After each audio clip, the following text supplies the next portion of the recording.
We often convince ourselves that we are safe. We follow the rules. We stay in well-lit areas. We lock our doors. We build bubbles of security around our daily routines. We assume the world operates on logic. But true horror doesn't follow rules. It doesn't care if you're a good person. It doesn't care if you check the locks 3 times. It exists in the corner of your eye.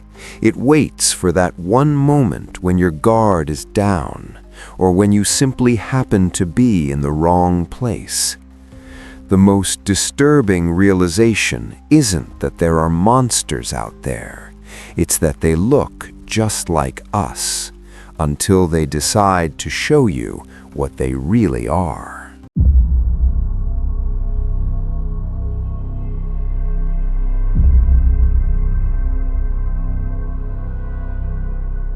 My name is Caleb. About 3 years ago, I took a job as a house sitter. The owners were a wealthy couple I knew through a family friend. They lived in a massive property in the Pacific Northwest. It was about 40 minutes outside of Portland. The architecture was modern. It was the kind of house that wins awards but feels cold to live in. The entire back wall faced a dense pine forest, and that entire wall was made of floor-to-ceiling glass. During the day, it was breathtaking. You felt like you were part of nature. But at night, those windows turned into black mirrors. You couldn't see anything outside, but anyone standing in the tree line could see you perfectly. It was my 3rd night there. The owners had a golden retriever named Barnaby. He was usually a chill dog. He spent most of his time sleeping on the heated floors.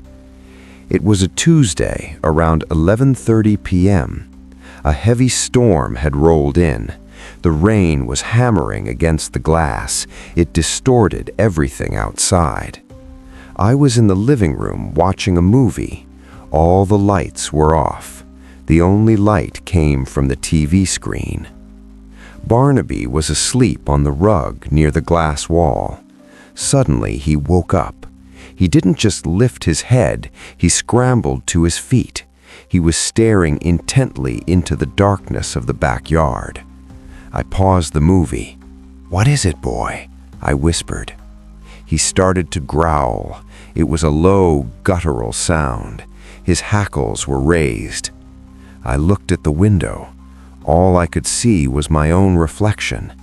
The rain made it impossible to see past the glass. I assumed it was a deer, maybe a raccoon. I got up and walked to the kitchen to turn on the exterior floodlights. The switch was by the back door. I flipped it. Nothing happened. I flicked it up and down. The floodlights were dead. I figured the storm must have blown a fuse. I went back to the living room. Barnaby hadn't moved. He was still staring at the exact same spot in the glass. Only now, he wasn't growling. He was whining. It was a terrified whimper. That scared me more than the growling. I grabbed my phone and turned on the flashlight. I walked right up to the glass. I pressed my face close to the pane, shielding the glare with my hand. The beam of my flashlight cut through the rain. It illuminated the patio stones. Nothing, just wet concrete. "See? Nothing there," I told the dog. I was trying to calm myself down. I sat back down on the couch, but I couldn't relax. I had a crawling sensation on the back of my neck. I decided to close the blackout curtains. I felt too exposed. I walked over to the electronic panel on the wall. I hit the close button. The motorized blinds began their slow descent from the ceiling. As the blinds came down, lowering past the top of the window frame, I saw it. about 10 feet back from the glass, illuminated briefly by the reflection of the TV screen. It was a face. It wasn't an animal. It was a man. He was wearing a dark rain poncho with the hood pulled up. He wasn't looking at me. He was looking down at the ground. He was standing perfectly still in the pouring rain. My heart hammered against my ribs. I froze. My finger hovered over the control panel. The blinds continued to lower, inch by agonizing inch. Just before the blinds cut off my view of him, the man looked up. He didn't look startled. He looked patient. He smiled. It was a wide, unnatural expression that showed too many teeth. Then he raised a hand and waved. The blinds hit the floor. The room was sealed in darkness. I scrambled backward. I tripped over the coffee table. I grabbed Barnaby by the collar and ran to the master bedroom. I locked the door. I called 911 immediately. "He's in the backyard," I whispered. "He saw me. The lights aren't working." The dispatcher told me to stay on the line. For the next 15 minutes, I sat in the dark. I clutched a heavy brass lamp. I listened. I heard a sound from the living room. Tap, tap, tap. Someone was knocking on the glass, behind the blinds. It was a playful, rhythmic knock. Then I heard the sliding glass door handle rattle.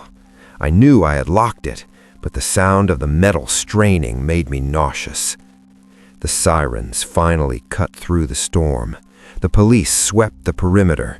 They didn't find the man. He had vanished into the woods. But what they found on the back patio chilled me.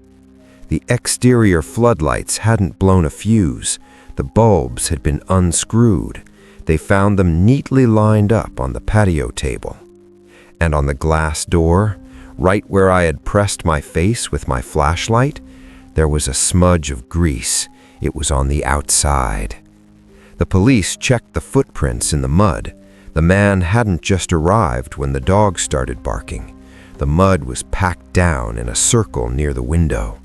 He had been standing there for at least an hour, inches from the glass, watching me watch the movie. I quit the job the next morning. I don't care how much they pay. I'm never staying in a glass house again.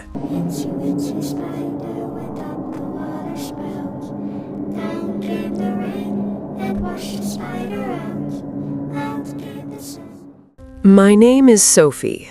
I work as a night shift nurse at a hospital in Chicago. I finish my shifts at 4 a.m.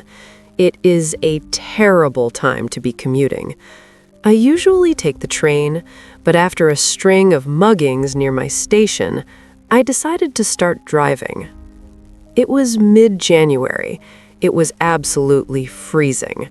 Snow was piled up on the sides of the roads. I was driving my old Honda Civic. The heating system barely worked. I was exhausted. I was cruising down a long industrial stretch of road. This road is usually deserted at 4 a.m. It's lined with warehouses and empty lots. I was stopped at a red light. It was one of those lights that takes forever to change. That's when I noticed a car behind me. It was a dark sedan, maybe a Ford. It had only one headlight working. It pulled up right on my bumper, uncomfortably close. I checked my rearview mirror. The windows were tinted. I couldn't see the driver. I just waited for the light to turn green. When it finally did, I accelerated. The car behind me accelerated too. It matched my speed perfectly. I changed lanes to let him pass. He changed lanes with me. He stayed right on my tail. My stomach dropped. I was being followed. I tried not to panic. I took a sudden right turn onto a side street. I hoped to lose them. The car with the one headlight swerved. It followed me. I heard its tires screech on the ice. Okay, definitely being followed. I didn't want to drive home. I didn't want to lead this person to where I lived. I decided to head toward the nearest police precinct. It was about 5 miles away. I sped up. I was doing 50 in a 30 zone. The car behind me kept pace effortlessly. Then, my car engine sputtered. The dashboard lights flickered. The power steering locked up. Then, it came back. My gas tank was full, but the engine was choking. I realized with horror that my alternator was dying. My headlights were dimming. They turned from bright white to a sickly yellow. I was losing power. "No, no, no," I begged the car. "Not now." The car behind me seemed to sense I was struggling. It pulled up alongside me in the oncoming lane. I looked over. The passenger window rolled down. A man was driving. He looked normal. He was wearing a baseball cap. He was shouting something at me. He gestured for me to pull over. "Your tire!" he yelled. He pointed at my rear wheel. "Your tire is shredding! You're gonna crash!" I hesitated. Was that why my car was shaking? Was it a flat tire? He pulled ahead of me. He slowed down. He boxed me in. He forced me to curb the car. My engine died completely as I rolled to a stop. The man put his car in park. He got out. He walked toward my car. He looked concerned. "Hey, miss, you okay? Your back tire is totally blown out." "I've already called the police," I lied. "They're on their way." He stopped walking. The concern on his face vanished. It was replaced by a cold, blank stare. He looked at the phone in my cup holder. The screen was black. He knew I hadn't called anyone. "You don't need police," he said. His voice changed tone. It was deeper now. "I can help you change it. Unlock the door. It's freezing out here." "I'm fine," I said. I hit the lock button. He took a step closer. He reached into his jacket pocket. "Unlock the door," he ordered. Suddenly, a massive flood of light blinded us. A truck turned onto the street behind us, an 18-wheeler. It blasted its air horn. Honk! The trucker must have seen the man blocking me in. The massive vehicle rolled to a stop right next to my Civic. The driver leaned out of his high window. "Everything all right down there?" he bellowed. He looked straight at the man. The man in the baseball cap didn't say a word. He looked at the truck driver, then at me. He turned around, sprinted back to his car, and sped off. The truck driver waited with me until the police arrived. The tow truck driver looked at my car. He found 2 things. First, my alternator was indeed dead. But second, my rear tire wasn't blown out. It was perfectly fine. But there was something else. Someone had shoved a potato into my tailpipe. That's what caused the engine to choke. The man hadn't just seen me having car trouble. He had stalked me at the hospital parking lot. He sabotaged my car, and he followed me, waiting for it to break down. If that truck driver hadn't come down that empty road, I would have been trapped, alone, in the middle of nowhere.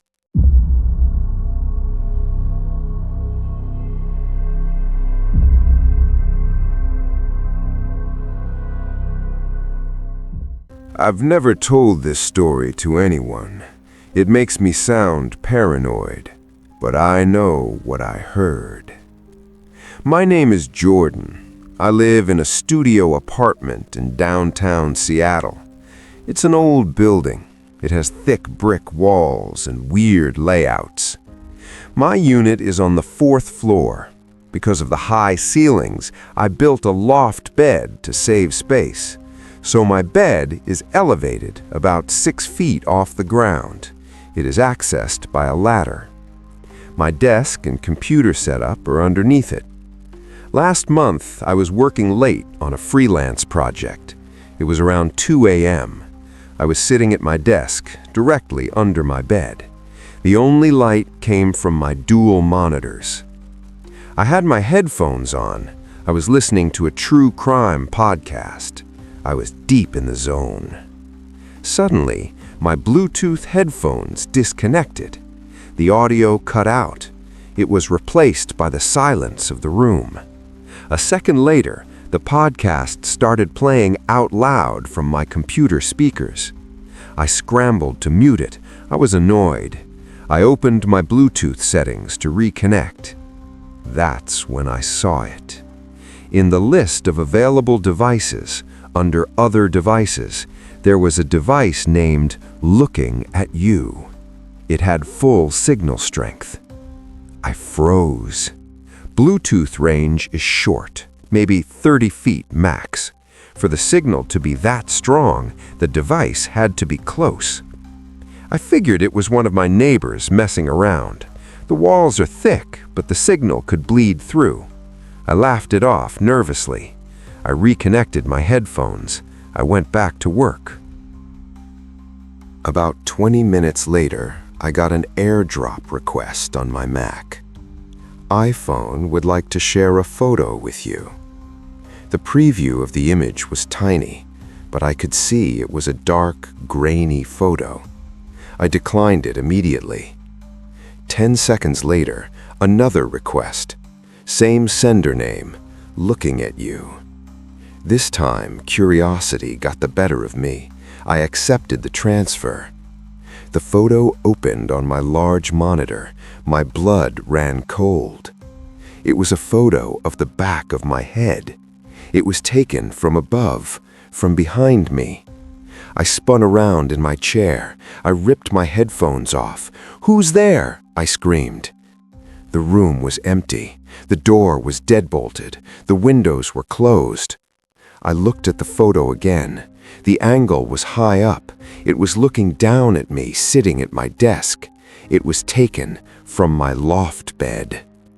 I slowly looked up. I looked at the wooden slats of the bed frame directly above my head. There was a small gap between the mattress and the wall. I heard a soft inhale, a breath right above me. I didn't climb the ladder to check. I didn't grab a weapon. I grabbed my keys. I sprinted out the front door, barefoot. I ran down 4 flights of stairs. I stood in the middle of the street, shivering in the cold. I stared up at my apartment window. I called the police. When they arrived, they went in with guns drawn. They found my apartment empty, but they found signs that someone had been there. My pillows on the loft bed were rearranged, and in the layer of dust on top of my wardrobe, right next to the bed, there were handprints. But the most disturbing part was the vent. There is a crawl-space vent located near the ceiling of the loft.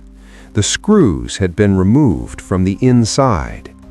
The police think a vagrant had been living in the building's ventilation system. He had been dropping down into apartments to steal food. But he hadn't stolen anything from me. He had just been lying on my bed, silent as the grave, taking photos of me while I worked directly underneath him. I moved out the next day. Now I check under my bed every night, but more importantly, I check above it.